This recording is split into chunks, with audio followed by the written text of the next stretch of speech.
In January, the UUA board met for only the third time in its history. Met someplace other than Boston for a regular board meeting. So what did it take to drag us out before? Selma. Kill one of our ministers, we show up. First gay and lesbian march on Washington. They started in Boston, but they figured they could find Washington from there with both hands if they tried.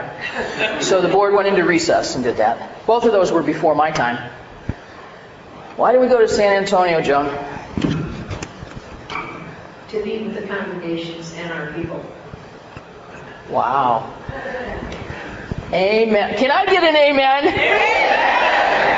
You see, the board has actually figured out that there's more than one kind of Unitarian Universalism, and you can't see them all from Beacon Hill.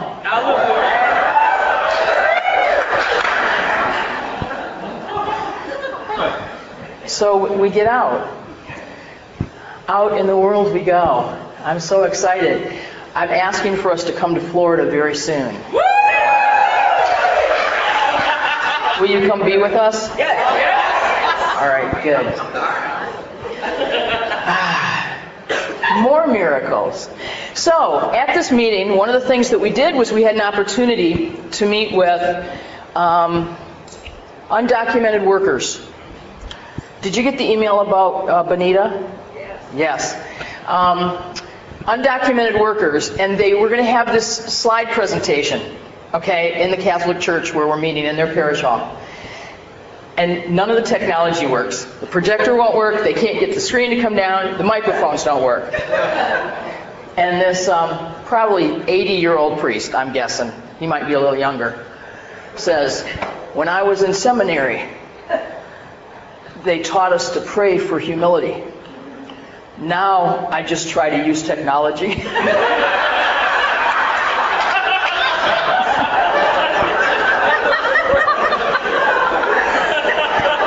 So thank you for the miracle of Charlie. Pull.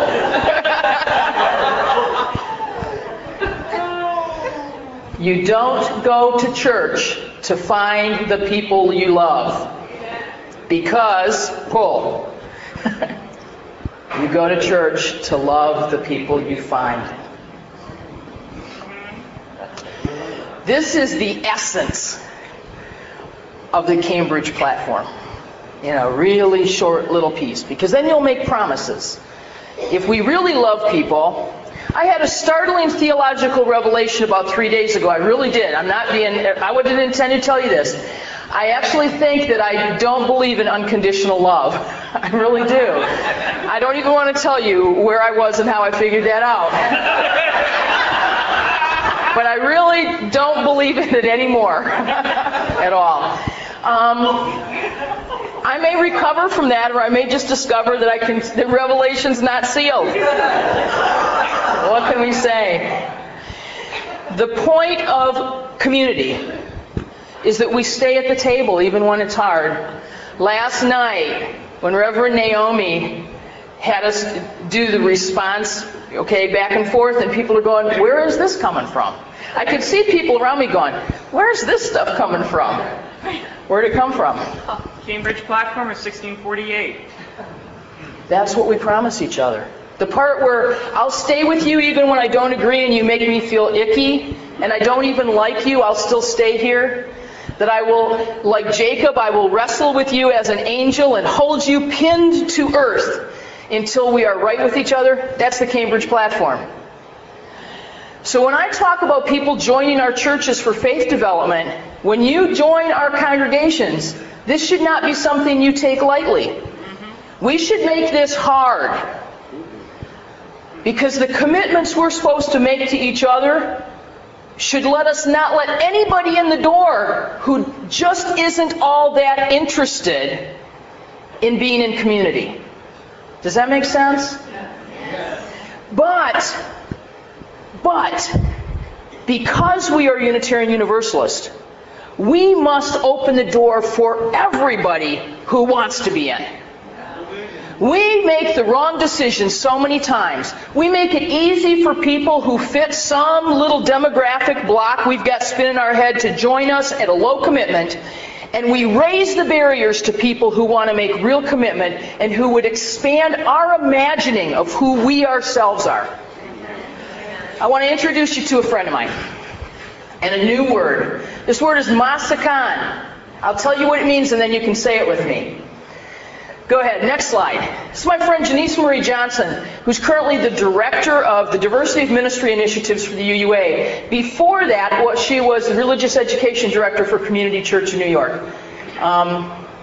We're family, okay? And I want you to know her because the word that I just showed you was given to her. Next, please. The word's masakan. And what masakan means is it's a rich word from the Gini language, one of the languages in South Africa. In English, what it means is, let us build together. Okay? Realize where it came from. Let us build together. Is that a statement you make lightly in South Africa? No. Okay, next. It's also the name of a local empowerment movement in South Africa. Surprise, surprise. But here's where the name came from. Nelson Mandela. And he gave this word to Janice as a blessing. He personally gave her this word and said, use this word. You are a person who builds bridges. Take this word everywhere. So we can say, now we know what this word is, we can say it together. It is masakan. Let us build together. It's a blessing. It's a blessing for community. Now, occasionally I will have somebody come up to me afterwards and say, I don't get this thing where peoples and cultures own words. It's like, wow. Well, pick up the hymnal. Everything in it's got a copyright if it was written by somebody white. Okay, next. I'm just saying. To build. Let's unpack this a little bit. To build, to create, to construct, to love into being radically something that doesn't already exist. Together means that we have to have cooperation, collaboration, co-creation, partnership, the creation that happens in community. Masakan is an invitation as well as a blessing, an invitation to collaborate, to do all kinds of collaborative activities in the interest of improving the community and improving the world. Doesn't this sound scarily like what church does?